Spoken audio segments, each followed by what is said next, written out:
Welcome to Pizza Hut.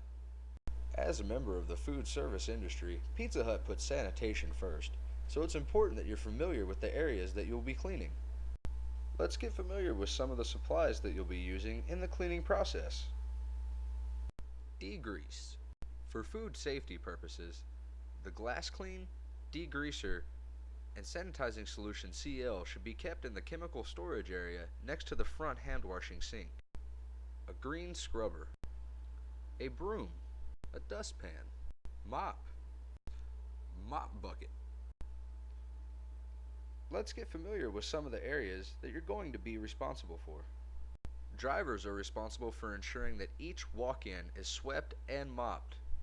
As a driver, you will also be responsible for cleaning out the dish buckets and trash cans periodically per manager request.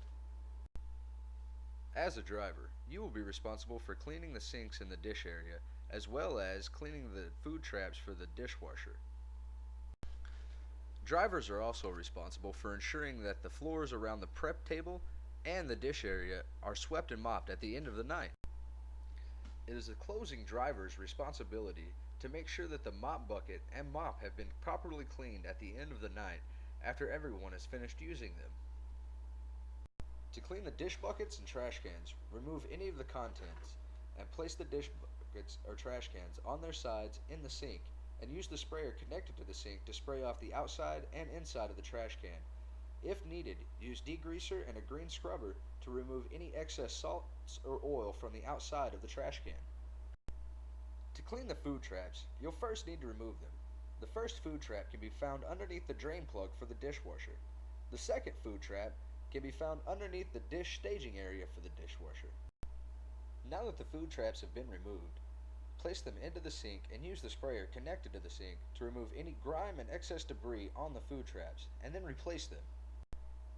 Before the sinks can be cleaned, all debris must be removed from the bottom of the sink to ensure that all of the surfaces of the sink are cleaned evenly. To clean the sinks, use the degrease found in the front chemical storage area located next to the front hand washing sink and a green scrubber located inside the supply closet. Spray the sinks with a thin coat of degrease and then use the green scrubber to go over it.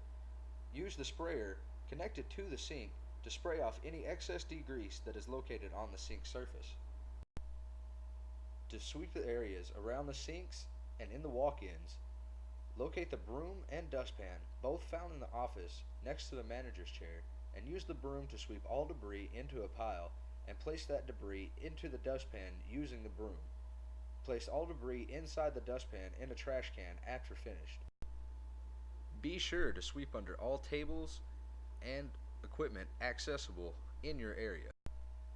To mop the area around the sinks and inside the walk-ins, locate the mop and mop bucket found next to the sinks in the rear of the store and use the mop to gently wet the areas around the sinks and inside the walk-ins, re-wetting the mop as necessary.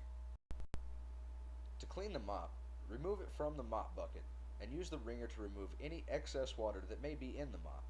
Then, spray the mop off and use the wringer again to drain any excess water that might be in it.